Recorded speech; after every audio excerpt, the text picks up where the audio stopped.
Would you pray with me and for me? Holy and everlasting God, we pray that you pour out your Spirit here in our midst to create an abundance of compassion and forgiveness, of grace, grace upon grace. For we know that you meet us right in our need and provide all and more. May this meditation be acceptable to you, O God, our rock and our Redeemer. Amen.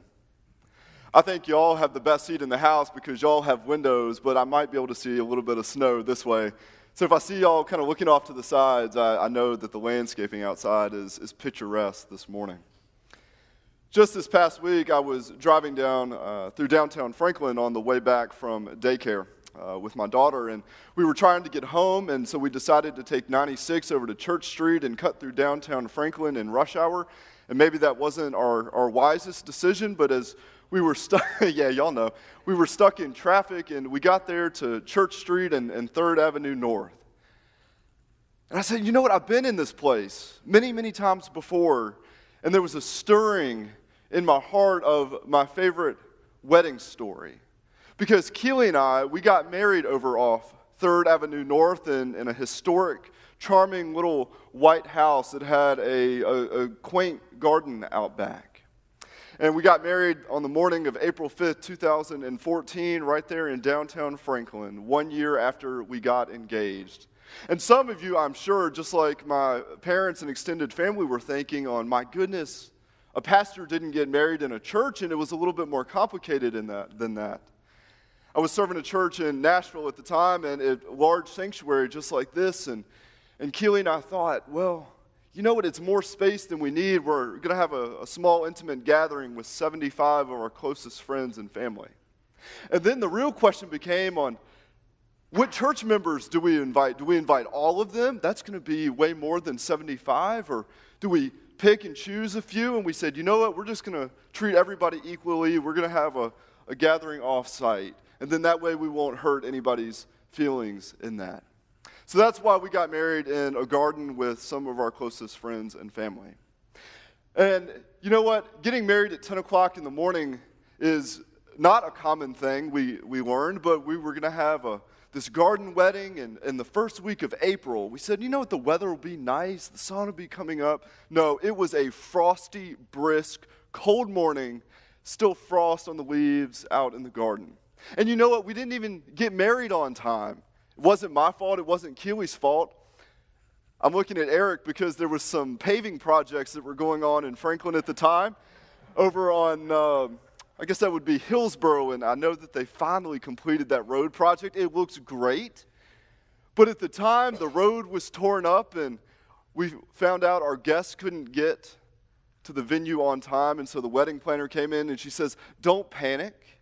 Y'all just need to wait a little while. We're going to wait till there's a critical mass of your guests.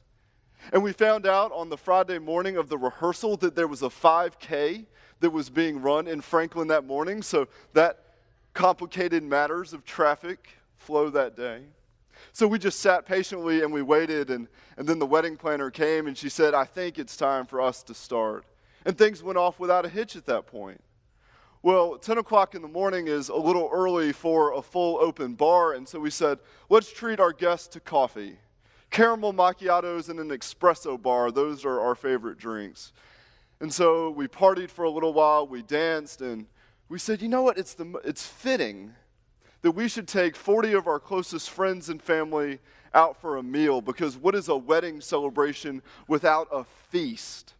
And so we went up to our favorite restaurant in Hillsborough Village and we dined. Fillets with potatoes, rosemary chicken and fresh vegetables, and a bar, and we partied the afternoon away with friends and family. And at the end of the day, Keely and I looked back and we were telling one another stories of, it's amazing what happens at a wedding reception, stuff that I saw that she didn't, stuff that she saw that I didn't. And we said, how blessed are we? This entire day has been an experience of abundance. Our life together begins with abundance, and we have continued to experience that day in and day out. I've been told by you all and my colleagues that some of you know how to throw a great wedding reception. and great parties. So I want you to ponder for our time together, what's your favorite wedding reception memory? Good, bad, something awkward happened? Just what is it that is burned into your mind of the best wedding reception you have ever been to? I'm drawn to a story in my own extended family. I wasn't at the wedding reception. I don't know anybody that was. But there was a picture of it, and I'm just captivated by it. I talk with Becky and John Calvin all the time because we've got family up in central Pennsylvania, and they know that area well. All my great aunts and great uncles are up around Scranton where The Office was filmed. That's kind of the claim to fame for that area. And when my grandfather's eldest brother, he was 95 years old, when he passed away, friends and family gathered in the home, and we began going through Uncle Andy's possessions. There were books and medals from the Second World War from his time of service. There were photos of his long life with his wife, Aunt Carmela, over 50 years of marriage. And there was a box that I came across kind of in the bottom of his wardrobe, and I opened it up and I began looking through it. And there was an 8.5 by 11 photo, sepia colored, it was well aged. And in that photo was a banquet. I'm not exaggerating when I tell you that there were tables, dining tables, as far from this side of the sanctuary all the way over here. Big candelabras, big floral centerpieces adorning the middle of it. And because I'm descended from Sicilian immigrants, they were jet black hair, olive skin tone. They were in their finest pinstripe suits and dresses. You know it was a wedding feast that they were at. And between the floral centerpieces and the candelabras, there was flatbread, loaves of flatbread so big you couldn't even get your arms around them, spread down these dinner tables. I have no idea when that wedding feast took place. Who was there? Who was married? I asked my great aunts and uncles. Nobody knew. But for whatever reason, Uncle Andy had held on to that picture. It must have been someone that he had known or loved.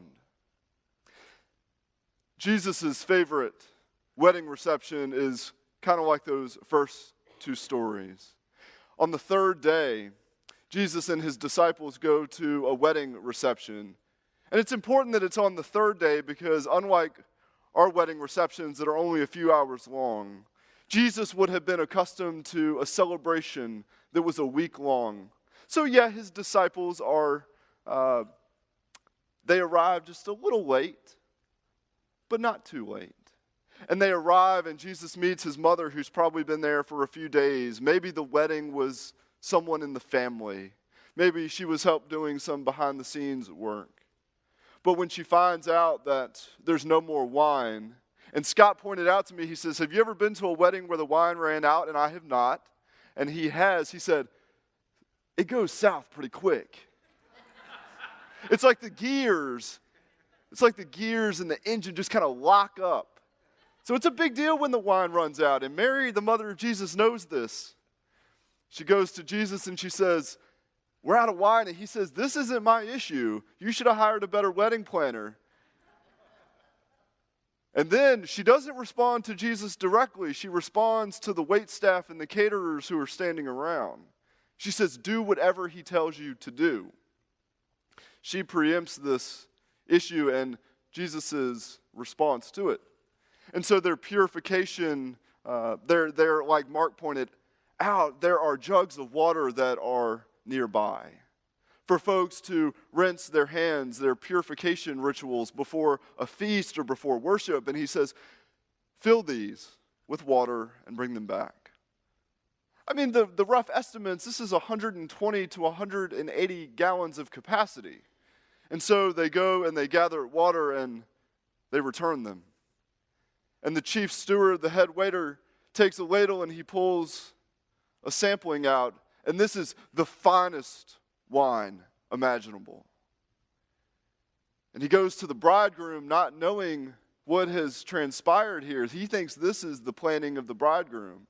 Only the waitstaff, only those who have gone and filled the purification stones or the purification vials. They're the only ones that know what Jesus has done. And John points that out. It's a small group who have witnessed this miraculous sign take place. The chief steward goes to the bridegroom and he says, "You, sir, have done an amazing thing. Something that cuts across the grain of social customs." I think you all can read between the lines. The chief steward lays it out very clearly. You serve the best wine first. And then after folks don't care so much about what the wine tastes like, their taste buds are a little bit more dull, that's when you bring out the boxed wine to finish off the rest of the wedding reception. He says, but no, you have held out the good stuff until last.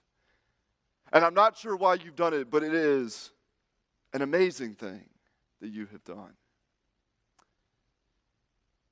Whenever Jesus shows up, whether it's at a wedding reception, whether it's in a relationship with someone he has just met, it doesn't take long for him to create an abundance of life. That has been a promise throughout the Gospels. Jesus has come to give life and to give it abundantly. And the story of that wedding reception wraps up that it was all about Jesus revealing his glory. That this is the first sign of seven really significant things that Jesus does throughout the gospel.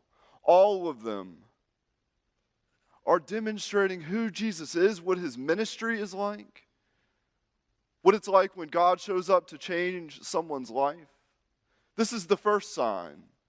And the seventh sign is when Jesus goes to the tomb of a friend. He goes to Lazarus' house in Bethany, and Lazarus' sisters, they are grieving because their brother has died, and they blame Jesus that he could have showed up in time, and Lazarus would still be living. And Jesus goes out to the tomb where the man is bound. He's been dead for days. And Jesus says to those nearby, "Take the covering off of the tomb." And he speaks life-giving words. He speaks words of abundant life right in the midst of darkness and death and brings new life to his friend Lazarus. That's the seventh sign. Throughout John's gospel, there's a red thread that Jesus is creating abundance in relationships. When food is needed, think of the miracle feeding of the 5,000. Whenever Jesus shows up, there is abundance. So what does it mean in your life? And in our life together as a community of faith, that when Jesus and the Spirit of God show up, there's abundance, not scarcity. There's more than enough for me and mine and you and yours and all of our neighbors. What does it mean for a church to tell a story of abundance? That we have everything we could possibly need and more to serve our neighbors, to bring hope to the hopeless, to comfort the grieving in the midst of our community. Sometimes churches get into a rut and we say, we don't have enough. How are we ever going to meet the need of our neighbors? When the Spirit of God shows up, when Jesus, the party, is present, there's abundance, more than enough, more than we could ever yearn for. Bless you in the name of the Father, the Son, and the Holy Spirit. Amen.